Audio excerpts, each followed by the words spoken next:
কাহিনী, এক ভক্ত মায়ের জীবন কাহিনী। বাবারা শুনবে, সবাই শুনবে, সবার শুনলেই মঙ্গল, ভক্তি জীবনে সে এগোতে পারবে। কিভাবে সেই পিসিমা নিতাই গৌরের চরণ পেলেন, আজকে সেই ঘটনা নিয়ে আমাদের লীলা। এই লীলা শুরু হচ্ছে নদিয়া জেলা থেকে। নদিয়া জেলার রাজধানী কৃষ্ণনগর। কৃষ্ণনগর গেছে মায়েরা? কৃষ্ণনগর নদিয়া, এই কৃষ্ণনগর যেখানে রাজা কৃষ্ণচন্দ্র ছিলেন, গোপাল ভাঁড় অতি পরিচিত না গোপাল ভাঁড়, এই কৃষ্ণনগরে। তো সেই কৃষ্ণনগরে একজন জমিদার বাবু ছিলেন, যদিও জমিদার বাবুর নামটা খুব একটা পাওয়া যায় না। মুখার্জি বংশের, মুখোপাধ্যায় বংশীয় কোন এক জমিদার। সেই জমিদার বাবু অকালে তার পরলোক গমন হয়েছে, অকালে তার মৃত্যু হয়েছে। কারণ মানুষ বলতে পারবে না যে সে কখন তার কি হবে, তাই না? এখনই আছে, এখনই আবার নেই। কারণ মানুষ নিজের কর্মফল ভোগ করার জন্য পৃথিবীতে আসে। যখনই কর্মফল শেষ হয়ে যাবে আর এক সেকেন্ড থাকার আর উপায় নেই, থাকতে পারবো না আমরা। আমাদের কর্মফল শেষ হয়ে গেলেই সেই মুহূর্তেই আমাদেরকে ছেড়ে চলে যেতে হবে, সব কিছু সমাজ সংসার ছেড়ে চলে যেতে হবে। তো সেই রকম সেই জমিদার বাবু, মুখার্জি বংশের একজন জমিদার, সেই জমিদার পরলোক গমন হয়েছে তার। আর তার স্ত্রীর নামটা পাওয়া যায়, যাকে নিয়ে আজকের প্রসঙ্গ, চন্দ্রশশী দেবী। চন্দ্রশশী নামটা মনে রেখো, চন্দ্রশশী দেবী। তিনি অকালে, তার বৈধব্য যোগ হয়েছে, বিধবা হয়েছেন অকালে। বিবাহ হয়েছে, বিয়ের কিছুদিনের মধ্যেই তার স্বামী পরলোকে চলে গেছে। তাই বিরহে বিধুরা হয়ে জমিদার গিন্নি চন্দ্রশশী দেবী কম বয়সে বিধবা হয়ে গেছেন। কতটুকুই বা সংসার করতে পারলেন? বেশি দিন সংসারও করা হলো না, একা হয়ে গেলেন। বড় জমিদার গিন্নি একা হয়ে গেলেন। তাই তিনি মনে মনে চিন্তা করলেন যে আমার স্বামীর অগাধ সম্পত্তি, জমিদার তো, অগাধ সম্পত্তি, এই সম্পত্তি কে খাবে, কে ভোগ করবে? সন্তান আদিও নেই। সন্তান, কোন সন্তানের মুখ না দেখে জমিদার বাবুকে ছেড়ে চলে যেতে হবে। তাই সন্তানও নেই, এত সম্পত্তি আমার ভোগ করবে কে? তাই তার স্বামীর সম্পত্তি যদি তার পারলৌকিক কাজে ব্যয় করা যায়, তার শ্রাদ্ধে যদি ব্যয় করা যায়, তবেই সার্থক। চন্দ্রশশী দেবী মনে মনে চিন্তা করলেন যে তার যে অগাধ সম্পত্তি, এই সম্পত্তি তার স্বামীর শ্রাদ্ধ কার্যে ব্যয় করবেন। তাই তিনি উদারভাবে ব্যয় করতে লাগলেন। কিরকম? দান সাগর শ্রাদ্ধ হলো সেখানে, দান সাগর। ব্রাহ্মণরা উপযুক্ত দান দক্ষিণা পেলেন, না চাইতে অনেক কিছু পেয়ে গেলেন। আর শ্রাদ্ধের দিন, তারপরের দিন, ওই 2-3 দিন 10টা গ্রামকে নিমন্ত্রণ করে দিলেন আশাবাসী, যে সকাল থেকে একদম রাত্রি পর্যন্ত যা কিছু খাবার দাবার, যা কিছু প্রয়োজন সব আমার বাড়িতে হবে। ঘোষণা করে দিলেন রানীমা, আমার বাড়িতে হবে। এই 2-3 দিন তোমাদের কারো বাড়িতে হাঁড়ি চড়বে না, সবাই আমার বাড়িতে পেট ভরে 3 বেলা 4 বেলা অন্ন গ্রহণ করবে। ঘোষণা করলেন 10টা গ্রামে। তাই দান সাগর শ্রাদ্ধ হলো। হাজার হাজার নিরন্ন মানুষ প্রসাদ পেল, অন্ন পেল। শ্রাদ্ধ কার্য যখন শেষ হয়ে গেল, বার্ষিক ক্রিয়ার পরের দিন গ্রামের যারা বৈষ্ণবগণ তারা জমিদার গিন্নির কাছে এলেন। মা গো, মা,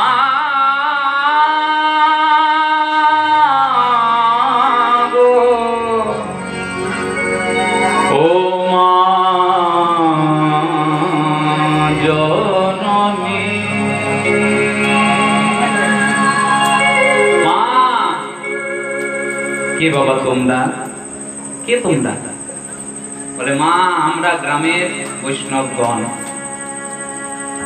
আপনি আপনার স্বামীর শ্রাদ্ধে উদারভাবে খরচা করেছেন, হাজার হাজার নিরন্ন মানুষকে প্রসাদ পাইয়েছেন। খুব ভালো কথা মা, খুব ভালো কাজ করেছেন আপনি। কিন্তু আমরা তো গ্রামের বৈষ্ণবগণ, আমাদের গুরুদেবের আদেশ আছে শ্রাদ্ধ বাড়িতে আমরা খেতে যাই না। যত দামি খাবার হোক না কেন, যত দামি খাবার হোক, শ্রাদ্ধ বাড়িতে আমরা খেতে যাই না। কারণ শ্রাদ্ধ বাড়ির খাবার হচ্ছে প্রেত অন্ন। এই প্রেত অন্ন যদি কোনো ভক্তের পেটে যায়, তার ভক্তি জীবনের অনেক অসুবিধা হয়। তাই যারা কৃষ্ণ ভক্ত তারা শ্রাদ্ধ বাড়িতে খেতে যায় না। তাই মা আপনি তো সবার আনন্দের ব্যবস্থা করেছেন, আমাদেরও যদি কোনো সেবার ব্যবস্থা করেন আপনি, আমরা মনে মনে একটু শান্তি পাই, আনন্দ পাই।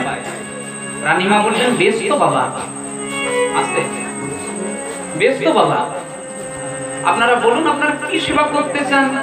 আপনারা যে সেবা করতে চান সেই সেবাই আমি করব, কারণ আমার টাকা পয়সার কোনো অভাব নেই। আমার টাকা পয়সার কোনো অভাব নেই। আজকে বেশি গল্প করে, এটা খুব ভাবের লীলা তো, তাই ভাবের ব্যাঘাত ঘটতে পারে। ভাব আসাটাই কিন্তু অনেক কঠিন ব্যাপার। কীর্তনে ভাব আসা অনেক কঠিন ব্যাপার। তারপর আজকে এই লীলাটা আমরা প্রয়াস করেছি এই জন্য যে মন্দিরে বউ প্রতিষ্ঠিত হয়েছেন, সেই উদ্দেশ্যে এই লীলা। হ্যাঁ, সচরাচর এই লীলা আমরা যেখানে সেখানে কিন্তু গাই না। এই লীলাটা খুব ভাবের পরিবেশন। সবাই যদি সাহায্য করেন তবেই কিন্তু সম্ভব। পরিবেশ দান করতে হয়। হ্যাঁ, তাই কাজ করবে তোমরা, কিন্তু একটু মুখে কথা না রেখে, ঠিক আছে? যা কাজ করো আস্তে আস্তে মুখে কথা বলবে। তাই আপনারা বলুন বাবা, আপনারা কি সেবা করতে চান? আপনারা যে সেবা করতে চান আমি তাই করব। আমার টাকা পয়সার কোনো অভাব নেই, অবাধ সম্পত্তি দিয়ে গেছেন আমার স্বামী আমাকে। বলে মা আমরা আপনার স্বামীর শ্রাদ্ধে খেতে আসিনি, তাই আপনি যদি আমাদের একটু মনের শান্তির ব্যবস্থা করতে পারেন, বৈষ্ণব সেবার যদি একটু ব্যবস্থা করতে পারেন, তাহলে আমরা আনন্দিত। আচ্ছা বাবা বলুন না কি করতে হবে? আমার অত শত জানা নেই বাবা, একটু খুলে বলো। তোমরা কি সেবা করতে চাও একটু খুলে বলো।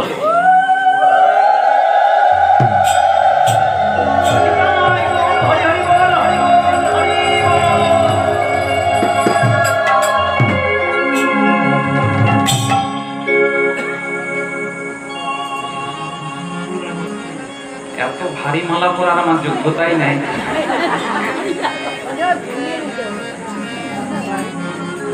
যাই হোক, মহাপ্রভুর প্রসাদী মালা, মালা আমরা ডাইরেক্ট পেতে পারি না। অনেক জায়গায় ডাইরেক্ট বাজার থেকে কিনে এসে মালা দেয়, সেটা কিন্তু উচিত নয়। কারণ মালা পরার যোগ্য আমরা নই, মালা পরার যোগ্য হলেন তিনি। তাই মালা কিভাবে পড়তে হবে এটা বৈষ্ণবী একটা আচার। আগে ভগবানের গলায় দিতে হবে, ভগবানের গলা থেকে প্রসাদী মালা ভক্ত পাবে। তো যাই হোক, কোথায় ছিলাম? জমিদার গিন্নির কাছে।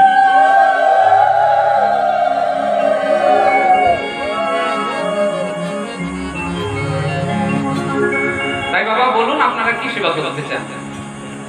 আমরা বলতে চাই মা আপনার স্বামীর মরণের 45 দিনের মাথায়, ঠিক আছে হয়ে যাক এই পর্বটি। আর আচ্ছা আচ্ছা দিন উলুধ্বনি করলে 3 বার করতে হবে। 3 বার।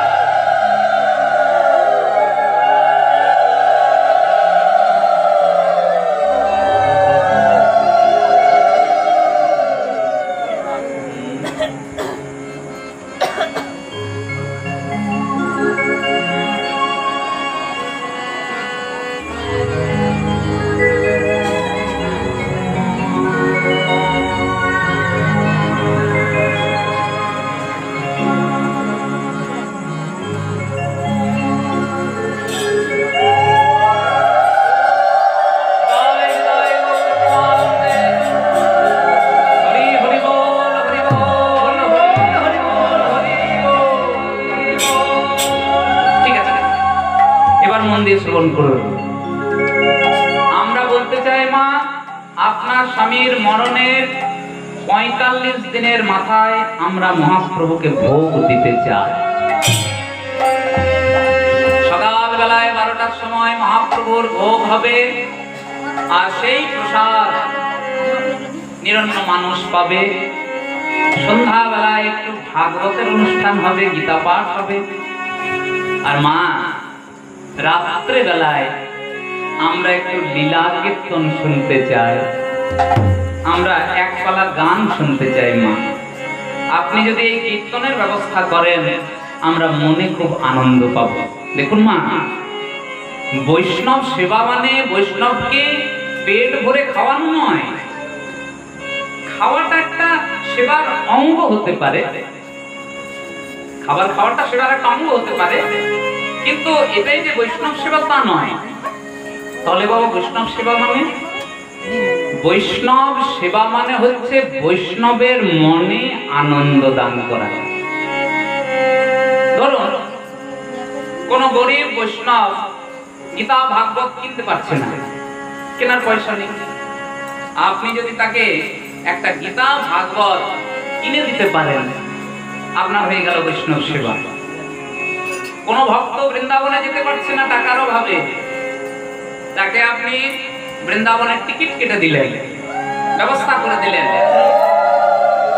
আপনার হয়ে গেল বৈষ্ণব সেবা। এবার খাওয়ানোটাও একটা বৈষ্ণব সেবার অঙ্গ। তাই মা, আপনি যদি আমাদের একটু কীর্তন শোনার ব্যবস্থা করতে পারেন, আমরা মনে মনে খুব শান্তি পাব, কারণ আমরা কীর্তন শুনতে বড় ভালোবাসি। বলে বাবা, কীর্তন সম্বন্ধে আমার কোনো ধারণাই নেই, কে কোথায় কীর্তনীয় আছে না আছে আমি তো জানি না বাবা। তো তোমরা কীর্তনের ব্যবস্থা করো, মহাপ্রভুর ভোগের ব্যবস্থা করো, বৈষ্ণব সেবার ব্যবস্থা করো। যত খরচা লাগবে আমি দেব, খরচার জন্য চিন্তা করো না। যা খরচা লাগবে মহাপ্রভুর ভোগের জন্য, যা তোমাদের খরচা লাগবে আমি দেব, তোমাদের চিন্তা করতে হবে না।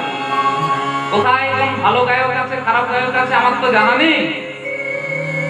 তোমরা কোন একটা ভালো গায়ক, তোমাদের পছন্দ মতন একজন গায়ককে আনো, তাতে যত টাকা লাগে, যদি পালকিতে আসে, তখনকার দিনে তো আর স্করপিও ছিল না, টাটা সুমো ছিল না, পালকিতে করে বড় বড় কীর্তনীয়রা কীর্তন গাইতে যেত। রসিক দাস ঠাকুর মহাশয়, অনেক বড় মাপের একজন কীর্তনিয়া। তখন কীর্তন সচরাচর এত প্রচলিত ছিল না, রাজার বাড়িতে হতো, জমিদার বাড়িতে হতো। আর তারা যা সেবা পেত কীর্তনিয়ারা, মানে গুরু সেবা। এখন পরিবেশ পরিস্থিতি সব জায়গায় সমান নয়। আমরা তো কীর্তন গাইতে যাই, কোথাও ইট দিয়ে ঘুমাতে হয় মাথাতে, আবার কোথাও বালিশ, সুন্দর ব্যবস্থা, সব জায়গায় সমান হয় না।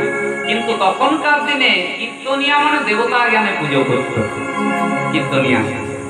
এখনো অনেক গ্রামে করে, বিশেষ করে বীরভূম থেকে, বীরভূম নদিয়া যখন আমরা যাই, এত সম্মান তারা করে যে আমাদের নিজেদেরও লজ্জা লাগে।